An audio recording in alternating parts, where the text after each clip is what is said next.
Olá pessoal, tudo bem com vocês? Papo de hoje é um recorte do vídeo que eu fiz da Itaúsa. Esse recorte ele vai incluir aqui índice Ibovespa, dólar e juros futuro. Tá? Então foi um recorte onde eu tracei pelo menos dois cenários, óbvio, né? Pelo menos dois cenários, mas com pontos específicos para vocês do índice Ibovespa, pontos específicos também para o dólar e para os juros. Como se comportar nesse pós-eleição, segunda-feira, né? O que pode acontecer? Eu traço para vocês o cenário base e dou pelo menos um alternativo, aquele que eu acredito e uma alternativa. Deixo com vocês aqui esse recorte, é um recorte meio longo. Vejo vocês lá no final. Esse papo desse conteúdo aqui, pessoal, também vai englobar índice Bovespa, como vocês estão vendo. Também vai englobar dólar. Também vai ter EWZ, como que tá a ótica do gringo em relação à nossa bolsa pré-eleição, tá? Juros, curva de juros. E aí a gente finaliza com Itaúsa e eu vou dando uns pitacos. Semana que vem tem reunião do Fed, aquela coisa toda bonita de mercado. Bom, vamos lá, pessoal. O primeiro gráfico que eu estou mostrando para vocês é o gráfico caranguejo daquele cenário que a gente comentava com vocês aqui no canal Clube dos Dividendos, que tenderia a acontecer desde o início do aumento de juros e também do ano eleitoral. Então lá, não digo em março, quando começou, março de 2021, quando começaram as subidas de juros, mas se vocês pegarem o histórico aqui dos vídeos do canal, pessoal, a partir da máxima de julho, ou máxima de julho não, quando o Roberto Campos subiu 1% os juros de uma vez só, ali eu falei, pessoal, chegamos não no topo, não dava para saber, mas chegamos em um momento onde romper para cima é a hora de vender, romper para baixo é a hora de comprar, ou seja, sem direção. É o tal do caranguejo, tá? E eu simbolizo essa precificação, esse comportamento via preço, a única maneira que a Faria Lima tem de dar um sinal, de dar uma resposta, de dar uma opinião é via preço, tá? É exatamente aqui, ó. Então nós saímos de outubro de 2020, tá? Navegamos aqui por um cenário de alta com juros baixíssimo, 2%, tá? E justamente em março, a gente teve a primeira queda. Não só a queda veio pelo aumento dos juros, o Selic sai de 2 e vai para 2,75, eu não me lembro, 2,50, 2,25, etc. Mas também nós tivemos ali o pior momento da nossa pandemia. Tá? Lembre o caos que foi em março e depois foi repercutido nos sinistros das seguradoras. Tá? E o lado oposto foi repercutido nos leitos dos hospitais. E depois nós tivemos mais uma alta. Tá? E essa alta aqui, pessoal, eu considero a alta migué. Tá? Então, durante toda essa alta de março em diante, eu já comecei a colocar na minha cabeça que, olha, rompeu para cima, e nesse caso romper para cima é romper a máxima de 2021, pré-março, como rompemos aqui em junho, julho, tá? Esse rompimento aqui foi fake, na minha opinião. Porque as condições macro não estavam mais favoráveis aqui do que estavam aqui. Tá? Então, se tivesse um indicador, tipo o IFR da vida, ele ia estar dando uma divergência. Tá? De preço para cima e indicador para baixo, por exemplo. Tá? Legal. Mas da mesma maneira que a gente foi apertando as condições financeiras, tá certo? Nós tivemos, além do aperto, nós tivemos a PEC dos precatórios, que está simbolizada nessa fase aqui, ó. Tá? Que foi ali setembro, outubro e novembro. Tá? E eu com a mesma máxima. Olha, mesmo apertando as condições financeiras, tá? Nós ainda tivemos um ano inteiro de 2% de taxa de juros. Então demora. Ou seja, se rompermos para baixo, é hora de comprar. E esses são os dois fundos que eu carreguei. Esse aqui eu carreguei para 2021, tá? E esse eu carrego para 2022. Como não rompemos, carrego para 2023. Se romper, é hora de comprar, na minha opinião. Tá?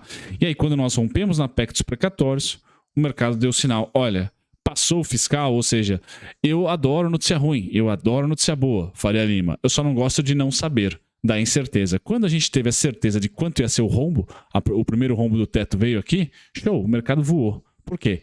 Política fiscal, como foi a PEC dos precatórios, ponto 1, a primeira PEC, tá? É boa para o mercado no curto prazo, faz preço no curtíssimo prazo. E aí, o alvo estava definido. Pum. Legal, tá? Chegamos, pessoal, em 2023, nesse tipo de padrão aqui, ó, 21 a 24 mil pontos de alta, entre 20% a 30 não, entre 20% a 22%, tá, de alta, de uma mínima para uma máxima, eu já falo, poxa, tá na hora de vender. Tá na hora de vender. É esse modus operandi que me colocou aqui neste momento pós-PEC dos benefícios, que foi o mesmo comportamento da PEC dos precatórios. Então, a história não se repete, mas ela rima. Tá? Quando soubemos quanto ia romper o teto, boom. E espero ter gerado valor para vocês aqui no Índice Futuro. Nós tínhamos pontos nos relatórios que eu passo semanalmente para quem é membro do canal, aqui 96.970, 96.020. Tá? E aí, quanto subimos dessa mínima até a máxima aqui, pré-primeiro turno? 20 mil pontos, está muito próximo. 21%, muito próximo. Tá? E agora, pessoal, vem a direita do gráfico. O que eu imagino que vai acontecer com a direita do gráfico? Tá? Vamos lá. Nós devemos ter o meu cenário base. Tá? A única maneira de azedar a bolsa, e o azedar para mim é romper essa mínima, que agora está para 2023, mais uma mínima para 2023. Tá? Estou desenhando em vermelho as mínimas. Tá? Então, se rompermos, eu já vou falar para você qual é o cenário de rompimento. Eu vou falar agora. Na minha opinião, a gente só rompe os 106.435 e vamos aqui para os 102.915, 101, 180, caso haja um terceiro turno. Tá? Não acredito que se Bolsonaro ganhar, a bolsa caia. Não acredito que se Lula ganhar, a bolsa caia. Mas eu acredito que se Bolsonaro ganhar, se Lula ganhar, por exemplo, tá? E o Bolsonaro repetir ou tentar repetir o modus operandi, como foi a semana passada, algo parecido com o Capitólio nos Estados Unidos, isso deve trazer muita incerteza para o mercado. De novo, o mercado gosta de notícia boa, notícia ruim. Por isso que ambos os candidatos vencendo, na minha opinião, é bolsa para cima. Tá? Agora, se tivesse terceiro turno, e eu acho que foi muito do que aconteceu de queda dessa semana, foi muito isso, tá? Não pesquisas necessariamente, tá? Porque elas também não estão com credibilidade para isso, mas principalmente esse papo de que, putz, acho que vai ter um terceiro turno. Tá? Acho que vai ter tensão pós-eleição. Então, o meu cenário base não é esse, não é o do terceiro turno. Tá? O meu cenário base é que perdedor vai ficar muito forte, seja ele Lula ou seja ele Bolsonaro, e vai ter protagonismo nas próximas eleições e vai falar, ó, perdi, legal, bola para frente. Tá? O povo escolheu. Beleza? Então, o meu cenário base é o quê? A gente dorme até pode ser no mínimo aqui 103.220, 112.760. É o cenário amarelo. A gente não cairia mais do que lá. Tá? E o norte, ou seja, o verde, um repeteco, pessoal, eu sou um analista que vai sempre colocar para vocês aqui projeções, quando certas e quando erradas, mas com base sempre no contexto. A história não se repete, mas ela rima. Então eu estou projetando os tais 20%, 21%, 22%, tá? A partir da mínima pré-primeiro turno. Tá? E isso gera um alvo para mim aqui nessa pancada de pontos. 123, 124, 125, 126, 128. Tá? Especificamente esses pontos aqui. Tá? Então, esse é o meu cenário base. Tá? Esse é o meu cenário base. Beleza. Segundo cenário para o índice Bovespa, vamos supor que tenha rusga. Independente do resultado, quem for campeão, tem a treta. Tá? Se vier treta, vulgo terceiro turno, seja por uma semana, seja por duas, seja por um dia, pessoal. Um dia também não. Seja por 3 dias, 3 pregões, tá? Aí eu tenho um segundo cenário que não é meu base, que a gente enxuga, ultrapassa o 113, usa o 113 como resistência, inclusive depois, tá? E vem direto para o 102, 915 ou 101, 180. Mesmo chegando nesse ponto de 101 aqui, ou 102, 915, mesmo chegando nesse ponto, eu ainda vou acreditar que até dezembro a gente vai ter o verde.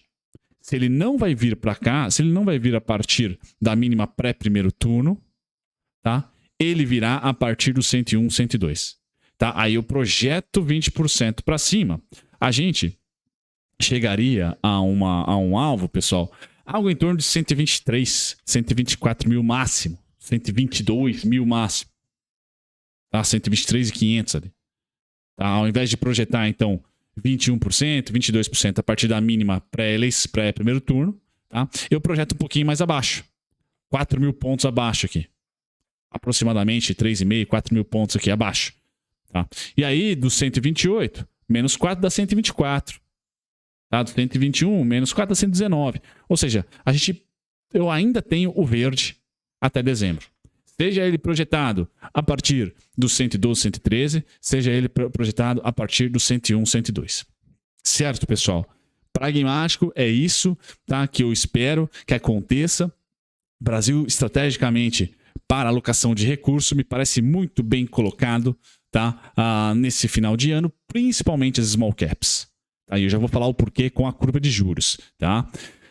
Doleta, pessoal, a dolinha, tá? Eu tô Zé Vendinha, então eu, independente do candidato, de novo, ganhar um ou ganhar outro, show de bola, dolinha para baixo, tá? O problema do dólar é o terceiro cenário, é o terceiro turno. Terceiro cenário, terceiro turno, tá? Se tiver estilo Capitólio aqui no Brasil, aí ferrou, tá? Aí o risco vai para cima. Aonde que o dólar vai? Não é meu salário base, mas tem que pôr aqui. 551,5, mínimo.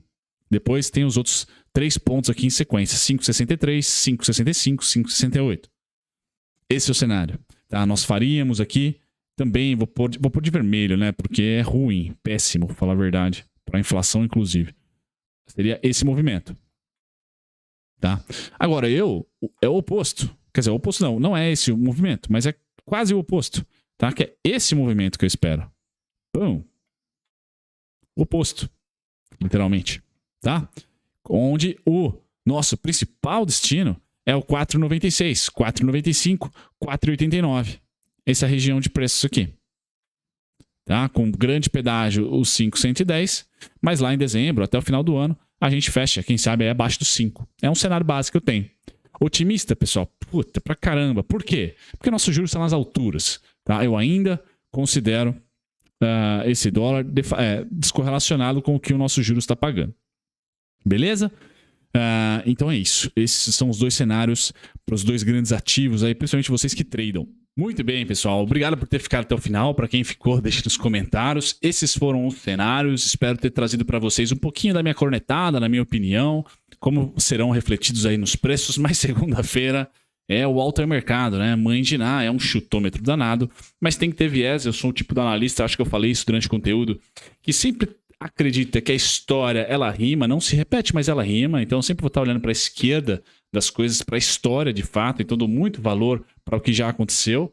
E eu sou também bem favorável àquele trader, àquele investidor que tem viés. Ou seja, eu vou apostar em um tipo de acontecimento, tá? Futuro, vou projetar ele, e caso ele não aconteça, eu estopo com força, né? E não fico dúbio, não fico mudando de um cenário para o outro, tá? Eu primeiro encaro, perco, revejo aí o que eu posso ter errado e aí formo mais um cenário. Eu sempre vou estar, entre aspas, enviesado. Sei que tem muita gente que não gosta disso, tá? Mas esse é meu tipo. Espero que vocês tenham gostado e eu passo aqui para deixar o merchan.